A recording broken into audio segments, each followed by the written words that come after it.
Welcome to our Coaching Adult Communities presentation. I'm Harry Allen. And I'm Scott Cragg. These are the age populations for the UK. And as you can see, from the year 1953 to the year 2019, the age populations have gone up drastically. And no doubt that this is down to the fact that physical activity and the importance of physical activity is getting around to the older people. And you can see in the second graph here, these are the populations of the ages, and the age 55 is the most common, with around over 900,000 people, and 53 and 54 are the second most common.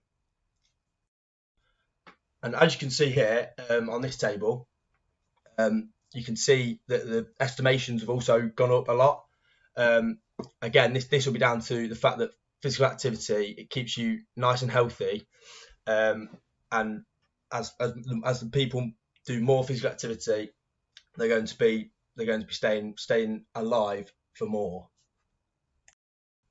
As you can see on the table on the left here, 55% of 55 to 64-year-old women are active in 2016, and in 2020, you can see that 65% of 55 to 64-year-old women are active. So you can see that's changed throughout the 4 years. The importance of physical activity. It helps reduce the likelihood of increasing body weight, which is something that happens during the menopausal transition. It reduces the onset of osteoporosis and improves quality of life measures. What is the economic impact of an ageing population? Well, it impacts the NHS. This is because elderly people are at a higher risk of adverse outcomes such as falls, disability, and admission to hospitals and need for long care. The average age for people admitted to hospital is over 70, and over 80s for bed days, and over 65 for people staying in hospitals for over 2 weeks. People aged 85 and over cost the NHS an average of £7,000 per year. This is 7 times more than the average man in their late 30s. However, these statistics are quite old. 113 billion was spent on pensions in 2020 to 21 in the UK, a 2.27 million increase from the previous year. This helps to encourage public spending. The silver economy is an economy market developed around the needs of an ageing population, and it is determined by the number of financially secure members of elderly population. It is a social construct to promote ideas and sales. And older adults are consumers of a culture where ageless appearance and a healthy lifestyle is important and worth spending the money on. For England's strategies. Uniting the movement. They wanted to make a positive difference in mental and physical well-being. This is easily accessible. Investing more in people that need them the most. Some might need them not a lot at all, and some might need them quite a bit. The recommendations are 30 minutes of moderate exercise per week. That's as a start, just to become more active. And strength activities keeps them fit and stronger, and this means less risk of falls and less need for care. So, to introduce the participant, they're a 51-year-old woman with their occupation as being a bank manager. In the table, you can see how the participants' activity levels have dropped significantly since their teens. The main data I want to highlight is that their activity has dropped since COVID, which again is in the table. Currently, they're active for 60 minutes, which is below the recommendation of 150 minutes of moderate to intensity activity a week of 75 of vigorous by the NHS. For our methodology, firstly, we contacted the participant and asked for their consent to take part in the research. This is important because consent is a mandatory part of research. Then we conducted qualitative methodology of conducting an online interview to gain insight into participants' interpretations and point of view on their physical activity and health. This is because the needs of the participants are subjective, therefore can only be described through individual perceptions and point of view.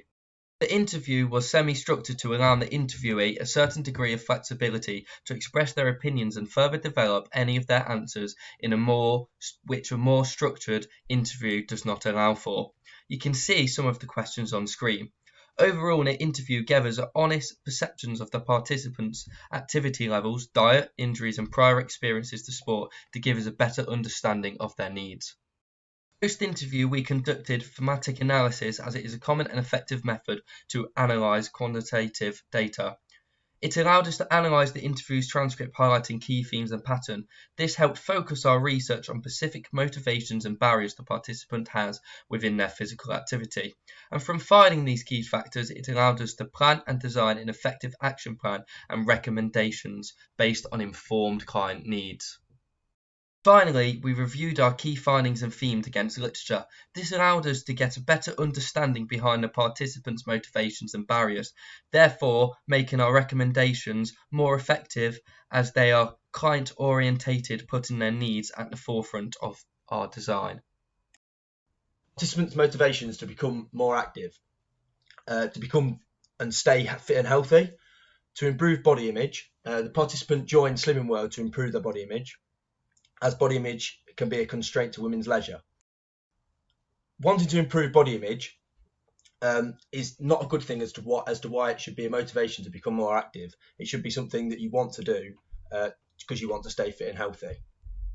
The participant has been active since COVID due to the national lockdowns, and they want to meet people through sport again as a social aspect and not necessarily performance.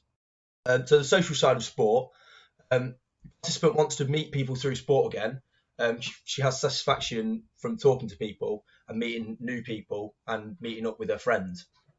This is as a social aspect and not to improve performance. What impact did COVID have on physical activity? As you can see by the graphs, the physical activity during COVID went down quite drastically. Overall, 63% of people increased their level of activity between January the 22nd and the first week of COVID restrictions, March the 11th. The focused age group is one of the better ones, as it's not been too inactive. However, it did go from 140 minutes to approximately 50 minutes, which is still a drastic change.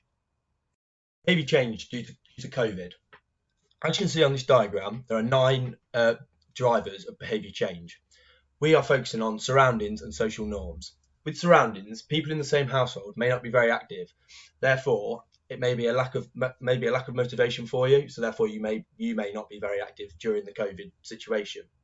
And social norms, the participants may be used to doing exercise in a group or a team, and don't like doing exercise on their own. But however, during the social distancing, it meant that it's hard to exercise with other people, and it's hard to social distance without coming into contact.